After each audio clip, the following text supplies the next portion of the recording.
This Technology Tech Talk is about using the Canvas mobile application for the mobile devices. This demonstration is on the Apple iPad. The Canvas mobile application will connect you to the Canvas website for higher education and K-12 learning management systems. So let's begin by clicking on the App Store, and we're going to search for Canvas Student. So type in Canvas, we'll select Canvas Student. We're going to download this from the App Store. The iCloud download symbol is there. We may have to log in with a username and password in our App Store. I've already logged in, so I'm going to click on the download icon to install the application. Okay. While it's loading, this is a good practice, a reminder that this is using computer literacy and digital literacy. Okay, we're going to click Open. We're going to log into Canvas, so Find My School. So we click on Find My School on the blue button. Find your school or school district, whatever Canvas application you use.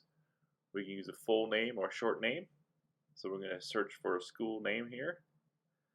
So we're going to type in a full name or abbreviation, UNLV for University of Nevada, Las Vegas, or UCSD or UC San Diego Extension.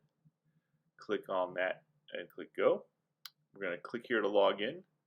This is a web page version within the Canvas application.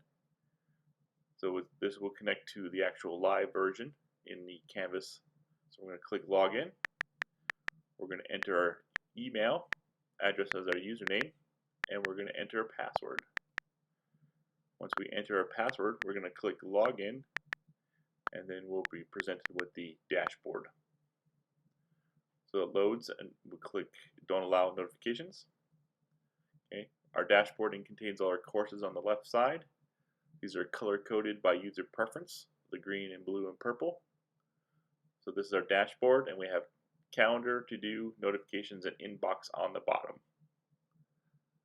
Okay, we're going to click on a course to navigate. Okay, we can customize our color again. So that's orange. Change blue.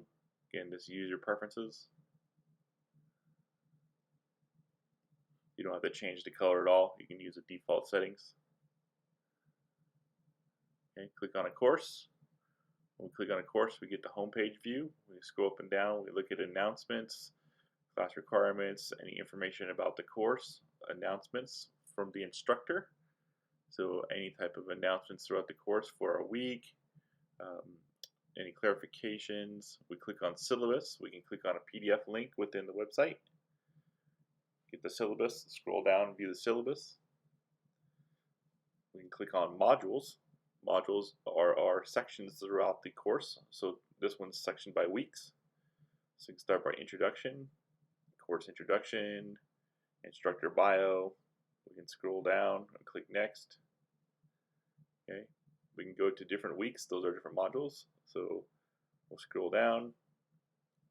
We can include links. We can click next. Then next, and then here's our week 1 submission assignment in our module. Week 2, I'll just show you we can have a YouTube embedded link, links to PowerPoints and PDFs. Okay. We have our assignments, or track our assignments.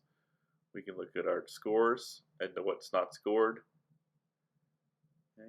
So this one's had been submitted and graded, 10 out of 10 points. We can look at discussion board for our class.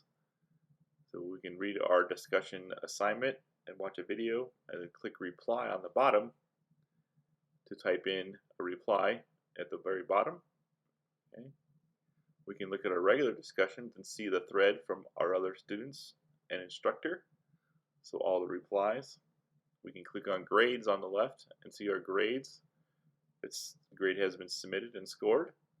Some have 10 out of 10. Others are a dash, which is not graded. So click back, navigate. We show you the calendar. If Calendar shows you your due dates if an instructor or professor has added a due date within Canvas. This is very helpful. Okay. So this is the inbox. We'll show you the inbox. All courses from all instructors and other students. If you communicate to your other students, you click on a name and select your email thread.